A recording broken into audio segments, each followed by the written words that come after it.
दोस्तों नमस्कार। आप देख रहे हैं जालोन टाइम्स न्यूज चैनल। हमेशा की तरह बात शुरू करने के पहले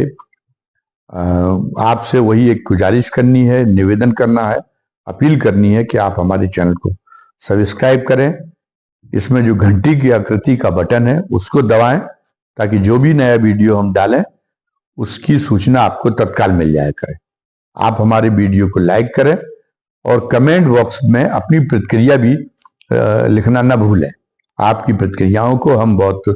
गौर से पढ़ते हैं और गंभीरता पूर्वक उनका मनन करते हैं। उससे हमें नया वीडियो बनाते समय उससे हमें काफी कुछ प्रेरणा मिलती है और आपकी यानी दर्शकों की राय का भी हमें पता चलता है कि हमारे वीडियो को लेकर दर्शक कितने संतुष्ट हो पा रहे हैं, कितने सहमत हो पा रहे हैं, या हमारे जो वीडियो है वो लोगों की राय के खिलाफ जा रहे हैं। बहरहाल कल 3 महान विभूतियों को भारत रत्न की मरणोपरांत भारत रत्न की घोषणा हुई थी, जो देश का सर्वोच्च नागरिक अलंकरण है। ये ताबड़तोड़ घोषणाएं हो रही भारत रत्न देने की, और इसके पहले कुछ ही दिन पहले 2 और विभूतियों को भारत रत्न देने की घोषणा हुई थी,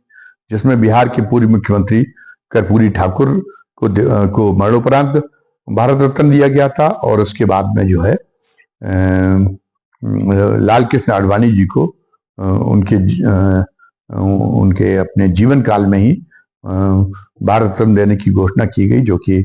भारतीय जनता पार्टी को शीर्ष पर पहुंचाने का इनका जो बड़ा श्रेय है। वो भारतीय जनता पार्टी के राष्ट्रीय अध्यक्ष भी रहे और देश के उप प्रधानमंत्री भी रहे। नागरिक जो अलंकरण दिए जाते हैं उनका राजनीतिक इस्तेमाल तो शुरू से होता रहा है। कई बार इस पर विवाद हुए हैं। जब एम.जी. रामचंद्रन को, तमिलनाडु के मुख्यमंत्री को, जिनकी समर्थन की, सहयोग की एक समय बड़ी कांग्रेस को जरूरत थी, उनको दिया गया था जब भारत रत्न, तब इस तरह की उंगलियां उठी थी। बहुत कम है जब निर्विवाद रूप से भारत रत्न के अलंकरण निर्विवाद रह सका हो। जैसे एपीजे अब्दुल कलाम साहब को जब भारत रत्न घोषित किया गया था तो फिर वो निर्विवाद था, उस पर कोई विवाद नहीं हुआ था। और इसी तरह से बाबा साहब अम्बेडकर को भारत रत्न दिए जाने की घोषणा जब बीपी सिंह सरकार ने की थी तो वो भी निर्विवाद रहा था। हालांकि मन से लोगों ने भले ही ना पचा पाया हो, मन से तो अभी भी भारतीय जनता पार्टी की जो वर्ग सत्ता है वो बाबा साहब अम्बेडकर को नहीं पचा पाती, लेकिन ऊपर से तो बाबा साहब अम्बेडकर की जय जयकार करना एक मजबूरी बन गया है। अगर और भारतीय जनता पार्टी भी उनका भरपूर जय जयकार कर रही है, बात दूसरी है, लेकिन मन से नहीं स्वीकार कर सकते, क्योंकि कैसे यहाँ पे तो एक तरह से जो धर्म की बुनियाद है, जो समाज व्यवस्था की बुनियाद है, वो उपनिवेशिक मूल्यों पर आधारित बुनियाद दिखाई देती है। वो उपनिवेशिक मूल्यों से मतलब वो हमारा कोई विदेशी उपनिवेश से नहीं, देश के अंदर भी बड़ा गहरा सामाजिक विभाजन देखने को मिलता है। तो वो बाबा साहब की जो ज्ञान की धारा थी, जो उनकी विचारधारा थी, वो एक तरह से मानवतावादी व्यवस्था को कायम करने के लिए थी। तो वो जो औपनिवेशिक प्रतीकों पर, जो सामाजिक उपनिवेश के प्रतीक थे, उन पर उन्होंने बहुत ही ज्यादा प्रहार किए थे। बड़ा मूर्तिभंजक उन्होंने व्याख्या की थी, चाहे वो भले ही भगवान श्री राम के बारे में हो, चाहे वो भगवान श्री कृष्ण के बारे में हो, और हिंदू धर्म की कथाओं के जो महानायक हैं उनके बारे में भी उनकी बहुत ही जो है एक तरह से निर्मम समालोचनाएं की हैं। और भारतीय जनता पार्टी का साहस नहीं है कि जब वो बाबा साहब अम्बेडकर का जब जय जयकार करती है तो वो जो है उनका जिक्र कर सके। रिडल्स हिंदुइज्म जैसी, हिंदू धर्म की पहली जैसी उनकी जो पुस्तकें हैं उनका वो जिक्र भी कर सके, ये उसका साहस नहीं। बाबा साहब की पूरी जो बौद्धिक निष्कर्ष हैं वो उनको पचा जाना उसके लिए एक आसान नहीं है। लेकिन यह है कि बाबा साहब सच्चे अर्थों में एक अकादमिक व्यक्तित्व थे, और उनके मन में ये कोई नहीं था कि दुर्भावना या किसी भी तरह की दुराग्रह की वजह से उन्होंने वो व्याख्या की हो। बहुत ही तार्किक व्यक्ति थे और कई बार जो उनके राजनीतिक हितों के लिए खतरनाक बन सकती थी चीजें, उनमें भी उनको जो हाँ ये लगता था कि इस ढंग से बात ऐसी नहीं ऐसी है, तो वो उसमें जो है चूक नहीं करते थे, वो ये आगा पीछे नहीं देखते थे कि इसका मेरा नुकसान हो जाएगा। जैसे मुस्लिम लीग ने ही उनका पहली बार प्रवेश कराया था संविधान सभा में, इस कारण से उन्हें बहुत कृतज्ञ हो जाना चाहिए था और उन्हें तुष्टीकरण की राह पकड़ लेनी चाहिए थी। लेकिन जब उनके लिए इस्लाम पर लिखने का मौका आया तो उन्होंने इस्लाम की बड़ी बेबाक समीक्षा लिखी और आरएसएस को उनको उसका इस्तेमाल करना बहुत सुविधाजनक लगता है। भारतीय जनता पार्टी को इस्तेमाल करना बहुत सुविधाजनक लगता है। जो उन्होंने इस्लाम की समालोचना की, भारतीय जनता पार्टी उसका हवाला तो देती है, लेकिन जो उन्होंने हिंदू धर्म की समालोचना की, जो सनातन धर्म की समालोचना की, उसका हवाला देने का साहस उसमें नहीं है। बहरहाल ये एक अलग चर्चा का विषय है, हम इस पर चर्चा करने नहीं जा रहे। हम ये कह रहे हैं कि ये जो ताबड़तोड़ 5 विभूतियों को भारत रत्न इस वर्ष घोषित किया जा चुका, अचानक पिछले कई वर्षों से भारत रत्न के योग्य सरकार को नहीं सूझ रहे थे व्यक्तित्व। इस मामले में बड़ी कंजूसी बरत रखी थी मोदी सरकार ने, लेकिन इस बार बहुत ही उदार हो गई, तो और वो भी चुनाव के समय पे हो गई, तो जो है वो तब उस पर उसकी जो है थोड़ी सी आलोचना होना स्वाभाविक ही है, उसमें थोड़ा विवाद होना स्वाभाविक ही। लेकिन एक कानूनी पक्ष भी ताबड़तोड़ इस उत्साह में जो भारत रत्न धाड़ वो दिए जा रहे उसमें एक पैदा हो गया है। वो कानूनी पक्ष ये है कि जो भारत रत्न सम्मान के बारे में जो नियमावली है उसमें ये उल्लेख है कि एक वर्ष में 3 से ज्यादा लोगों को भारत रत्न देने की घोषणा नहीं की जा सकती। अब चूंकि पिछले कुछ वर्षों से भारत रत्न नहीं दिया जा रहा था, तो अब जो है मोदी जी इसकी काट के लिए रास्ता ढूंढ रहे हैं कि अगर कल को कोई सुप्रीम कोर्ट चला जाए और सुप्रीम कोर्ट में इस पर सवाल हो जाए सरकार पे, सरकार से पूछा जाए कि आपने 5 लोगों को कैसे दे दिया वैधानिक दायरे से परे जाके, तो सरकार उसका जवाब ये दे सके कि ये जवाब ढूंढा गया है कि नहीं, हमने कुछ वर्षों से भारत रत्न किसी को नहीं दिया गया था, तो उस समय का बैकलॉग हमारे पास में है, तो उस बैकलॉग को जोड़ के 5 लोग क्या, और अभी जब तक चुनाव आते आते कुछ और लोगों को भी भारत रत्न घोषित कर दें तो उसमें भी वो कर सकते, वो उसके बैकलॉग को जोड़ने का। अब ये बात दूसरी है कि सुप्रीम कोर्ट इसको कितना माने। अब सरकार केवल इस बात में अपने आप को सुरक्षित महसूस कर रही है कि कोई किसी राजनीतिक पार्टी की हिम्मत नहीं है कि वो इस तरीके का किस तरह की याचिका सुप्रीम कोर्ट में ले जाने का साथ कर सके, जिससे कुछ महापुरुषों को भारत रत्न से अलंकृत करने में बाधा आ जाए। तो इसलिए इसमें किसी का साहस नहीं, लेकिन हो सकता कोई इंडिपेंडेंट कोई जो है व्यक्ति, कोई सिरफरा चला ही जाए कल, तो सरकार के लिए एक मुश्किल हो सकती है, और सरकार में इस पर पता चला कि विचार शुरू हो गया। तो एक तो बात ही हुई। दूसरी बात यह है कि इन भारत रत्न की घोषणाओं में एक चीज जाहिर हो रही है, वो चीज ये जाहिर हो रही है कि जो प्रगतिवाद है, प्रगतिवाद की राह कह लीजिए, चाहे आप एक न्यायपूर्ण व्यवस्था की ओर अग्रसरता की बात कह लीजिए, कितना भी अनुदार, कितने भी परंपरावादी लोग, कितने भी हावी क्यों ना हो जाएं, लेकिन वो उस राह को में वो बहुत ज्यादा समय तक रुकावट नहीं बन सकती। अंततोगत्वा अग्रसरता न्यायपूर्ण व्यवस्था की ओर ही रहती है, और इसमें भी ये देखने को मिल गया। भारतीय जनता पार्टी में का जो लोग समर्थन करते, जो एक तरह से मौलिक जो उसकी पूंजी है जनाधार के मामले में, वो मौलिक पूंजी आरक्षण की व्यवस्था का समर्थन नहीं करती। वो सोचती है, वो तो इसको ही स्थापित करने की कोशिश में करने लगी रहती है, या इस स्थापना को जस्टिफाई करने की कोशिश में लगी रहती है कि जो लोग पद प्राप्त नहीं कर पा रहे, जिन जातियों के लोग पद प्राप्त नहीं कर पा रहे हैं, जिन जातियों के लोग धन संपन्न नहीं हो पा रहे हैं, और तो उन उसकी वजह ये नहीं कि उनके साथ में कोई अन्याय कर रहा, उसकी वजह ये है कि उनके पिछले जन्म के जो है वो काम ठीक नहीं थे, इसलिए उनको सजा के बतौर उनको उन जातियों में जन्म लेना पड़ा है। और इसलिए ईश्वर ने ही उनको वो क्षमताएं विकसित करके नहीं भेजा है, वो क्षमताएं देकर नहीं भेजा है जिससे वो किसी प्रभावशाली पद को धारण कर सके। ये उसकी उनके मन में बनी हुई है कि वो जब तक उनके पापों का प्रक्षालन न हो जाए, तथाकथित पापों का, तब तक वो इसको विनम्रता पूर्वक उनको स्वीकार करना चाहिए। यही विनम्रता की वो अपेक्षा दलित और पिछड़ों में करते हैं। तो वो इसलिए आरक्षण की व्यवस्था से उनका विरोध रहा है। जब मंडल आयोग की रिपोर्ट लागू हुई थी तो उसके बाद में लाल कृष्ण आडवाणी जी का कि रथ यात्रा निकाली ही इसलिए गई थी ताकि उसको जो है मंडल के जो प्रकोप से समाज को छुटकारा दिलाया जा सके। तो अब इसलिए मंडल बनाम कमंडल की उस समय बहस बहुत हुई थी। तो एक और तो इस सरकार ने कर्पूरी ठाकुर को जिन्हें एक आरक्षण व्यवस्था का एक बड़ा पुरोधा माना जाता है, उनको भारत रत्न देने की घोषणा की। और दूसरी ओर चौधरी चरण सिंह को, जिन्होंने मंडल आयोग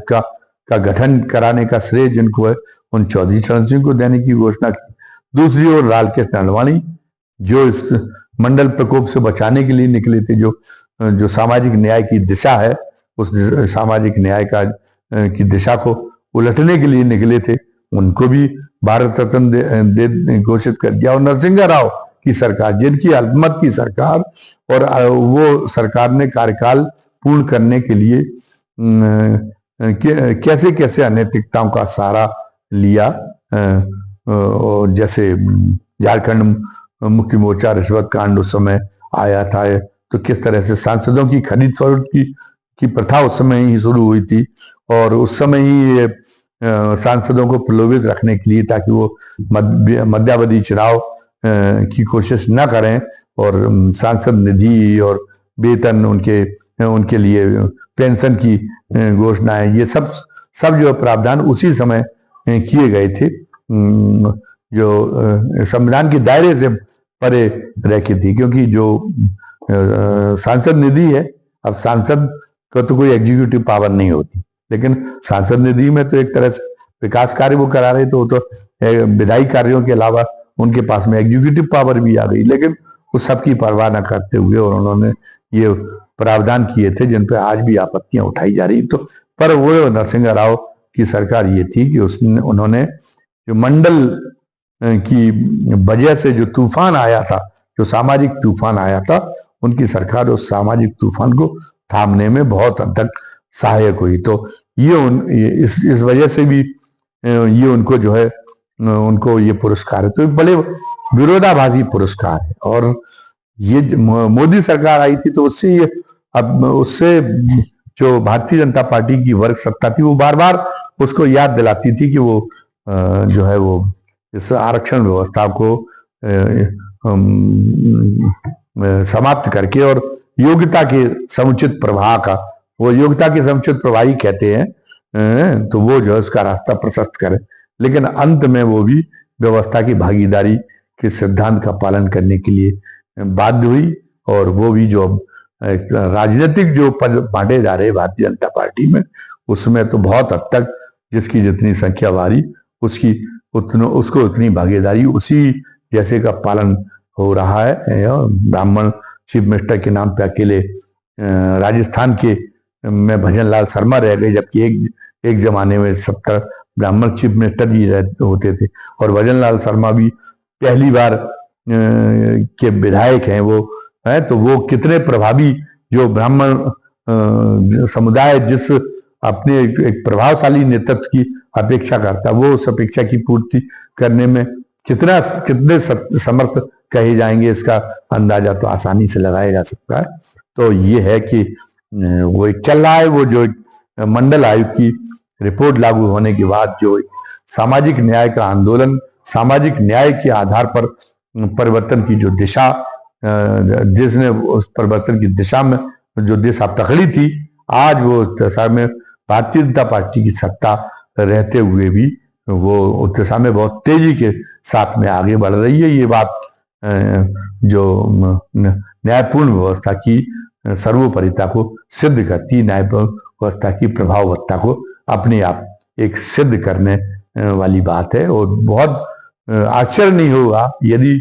यह मोदी सरकार इसी कार्यकाल में और जातिगत जनगणना जैसे कराने जैसे किसी फैसले को घोषित कर दे, जो कि जो परंपरावादी हैं, जिससे वो एक बुरे सपने की तरह जैसे बचना चाहते, उसकी घोषणा उनको करना पड़ जाए, क्योंकि वो राहुल गांधी इसके लिए बहुत जोर शोर से जैसे मांग उठा रहे, तो वो उसका दबाव, भले ही वो इसको महत्व न दे राहुल गांधी की जो भारत जोड़ो न्याय यात्रा है, लेकिन वो दबाव में तो है ही, और उनके सारे फैसले उसी दबाव में लिए गए प्रतीत हो रहे हैं। और अब जबकि वो उनका पूरा जो एनडीए का कुनबा है वो बढ़ के इतना ज्यादा विशाल हो चुका है कि अब उनका जो है 400 पार करने का जो दावा है वो उसमें अत्युक्ति नहीं लगती। तो जहां एक और भारतीय जनता पार्टी को इतना बड़ा बहुमत हासिल होने जा रहा है जिसके बहुत साफ आसार दिखाई देने लगे, वहीं दूसरी ओर यह है कि मोदी जी की कमजोरी भी सामने आ रही कि फिर भी वो अपने आप को आश्वस्त नहीं कर पा रहे। वो राहुल गांधी की जो भारत जोड़ो न्याय यात्रा है उस पर बहुत ही गंभीरता से निगाह जमाए रखते हैं। उनके द्वारा उठाए जा रहे मुद्दों पर गंभीरता से निगाह जमाए हुए हैं, और वो उन मुद्दों के आधार पर, उन मुद्दों पर गौर करते हुए, उन मुद्दों की काट के लिए वो लगातार उनका प्रयत्न चलता रहता है। और इसी का तो उन मुद्दों की कई का जो दबाव है वो महसूस वो करते हैं, और कई बाध्यताएं वो अपने आप को, राहुल गांधी का जो अभियान है वो कई बाध्यताएं उनके लिए पैदा कर देता है। ऐसा उनके जो फैसलों से है वो जाहिर होता है। अब तो इसलिए हम ये मानते हैं कि अभी केवल कई वो ऐसे कदम उठा सकते हैं, कई वो ऐसे निर्णय घोषित कर सकते हैं जो देश के बहुतायत को, मतलब यानी जो पिछड़ा है, जो सबसे संख्या में सबसे ज्यादा है, और अनुसूचित जाति और जनजातियां हैं, उनके लिए बहुत लुभावने कदम उनको अभी और ज्यादा उठाने पड़ सकते हैं, और ज्यादा उनको संतुष्ट करने की बात आ सकती है। अब जहां तक इस बात की बात रह गई कि भारतीय जनता पार्टी मूल रूप से उसने धार्मिक प्रतीकों का सहारा लेके उसका जो अभियान था, वो अभियान इस बात के लिए था कि वो वर्ण व्यवस्था का पुनरुत्थान करे। तो उसका धार्मिक प्रतीकों के माध्यम से उसका प्रयास हुआ है, उसमें उसे काफी हद तक सफलता मिली। लेकिन आश्चर्यजनक रूप से जो राजनीतिक सामाजिक स्थितियों की जो व्यवहारिक परिणतियां वो इस ओर अग्रसर हो गई कि जिसमें वो हाशिए पर जा रहे, और पूरा जो है जो राजनीतिक और सामाजिक फैसलों की दिशा है वो पूरी की पूरी जो बहुजन समाज जिसको कहना चाहिए उसको अधिकार दिलाने की ओर उसकी अग्रसरता बन गई है। और इसमें जो है, इसमें वो प्रतिरोध भी नहीं कर पा रहा सवर्ण मानस। इस बात के लिए उनको मोदी जी को श्रेय देना पड़ेगा कि उन्होंने जो परंपरावादियों और अनुदारवादियों को भी उन प्रगतिशील सामाजिक कदमों के लिए मानसिक रूप को स्वीकार करने के लिए मानसिक रूप से तैयार कर लिया है। तो ये उनकी एक सकारात्मक उपलब्धि है कि आखिर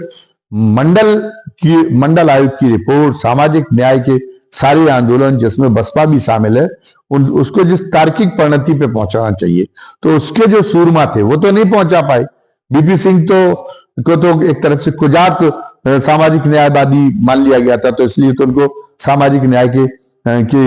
तबके में वो एक सीमा में उनकी भूमिका समाप्त होते ही और उनको भुला दिया गया। लेकिन उसके बाद जिन लोगों ने नाम उठाया, जिन कर्णधारों पर उसका जिम्मा था, जिनके कंधों पर जिन कर्णधारों के,